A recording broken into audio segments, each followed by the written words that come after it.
Hello, my name is Jaclyn Kim, and today I'm going to be talking about how to practice efficiently. Practicing can be a very challenging part of being a musician. I really think it's important to learn how to practice. When we practice for long hours, we are instilling habits. And so if you're practicing well, that's great, you're instilling good habits. But if you're practicing incorrectly, then you're instilling bad habits. And correcting those bad habits will take twice as much effort fixing them. So I am a very strong believer in quality over quantity. My first suggestion for practicing is to tune your instrument.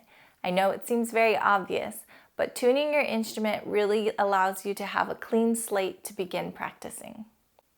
Secondly, have a plan on what you want to practice that day. It can be very detailed or it can be very simple, especially if you have a lot of due dates coming up. If you have a competition or a test or an audition or even just your lesson, you should really start to plan your practicing. It can be very simple, like 5 minutes for warm-ups, 15 minutes for exercises, 15 minutes for etudes, 20 minutes for your Bach, 20 minutes for your Beethoven. Whatever you're practicing or whatever you're trying to accomplish, have a schedule or a plan. If your teacher gives you lesson notes or if you write your own lesson notes, also have that available when you're practicing so you can look at it as a checklist, and that will also make sure that you stay on task while you're practicing. I think a huge temptation is to use your phone while you're practicing. So it would probably be good to put your phone on airplane mode, or at least put it away if you don't need it. Listening is a huge part of practicing. Because music is sound and we hear sound, we need to listen as much as we can. Listening might be the most important part of being a musician. You need to listen to other musicians, and you also need to listen to yourself with a very critical ear. I suggest listening to many musicians play the piece that you're working on so you can have many different interpretations and not just one way. And as you listen to those musicians, try to pick out the things that you enjoy about their playing and things you don't enjoy about their playing and why. By asking yourself these questions, you're listening with a critical ear and you're analyzing their playing.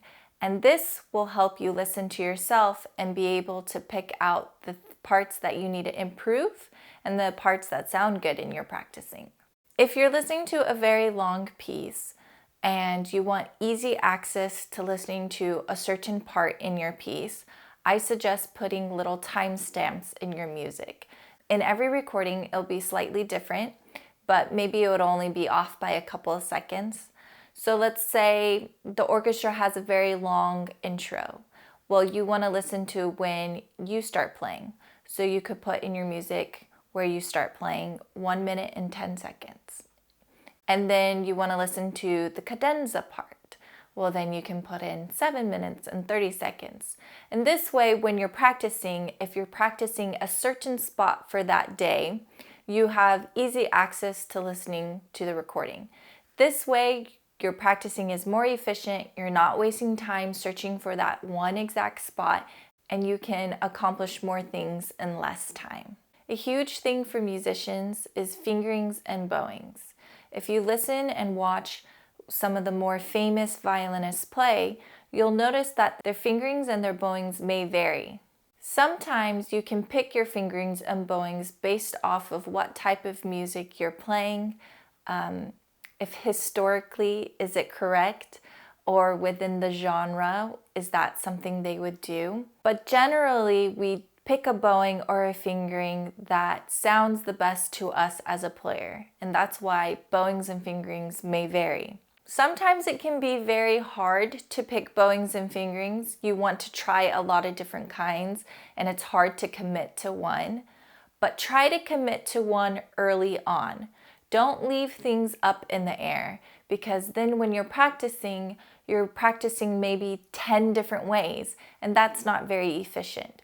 Try to pick one way, and after you practice it for a little bit, if you decide that way's not working for me, then change it. Don't be intimidated to ask a teacher or a mentor for fingerings, bowings, or listening recommendations.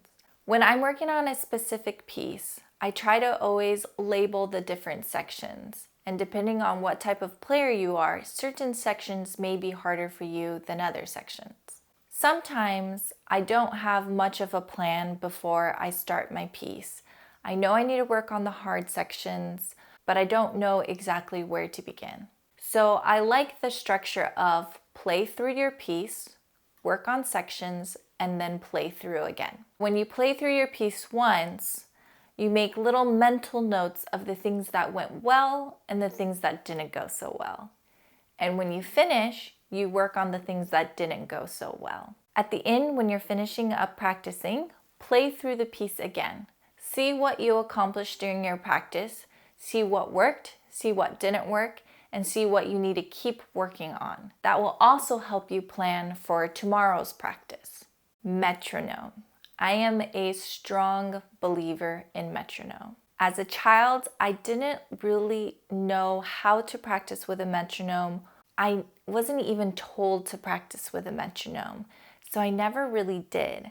However, when I got to college, I had to practice with a metronome, and it was a pretty big learning curve for me. At first, practicing with a metronome can be very frustrating, especially if you're not used to it. The metronome is a robot. It's very blatant. It will not lie to you that you are incorrect. And that's a good thing and sometimes a depressing thing because you find out, oh, my rhythm is actually not that good. After I began practicing with a metronome, I started to understand rhythm a lot better, and I became a lot more efficient with sight reading. Recording yourself. It's also a very easy way to practice, but also it can be very intimidating. A lot of times when we're practicing, our mistakes, they last for about a half a second and they're gone. And we're really good at erasing them from our memory. So recording yourself allows you to rewind and see exactly where it went wrong. So if you're doing the playthrough, work on sections playthrough, it'd be a really good idea to record yourself when you're doing your playthrough. That way you don't have to make so many mental notes as you're playing through and maybe forget a couple. This way you can go back in the recording and see exactly where all of those little spots were.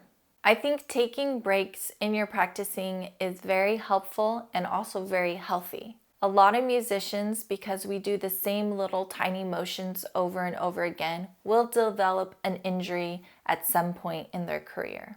I think taking little breaks in between your practicing can help prevent these injuries.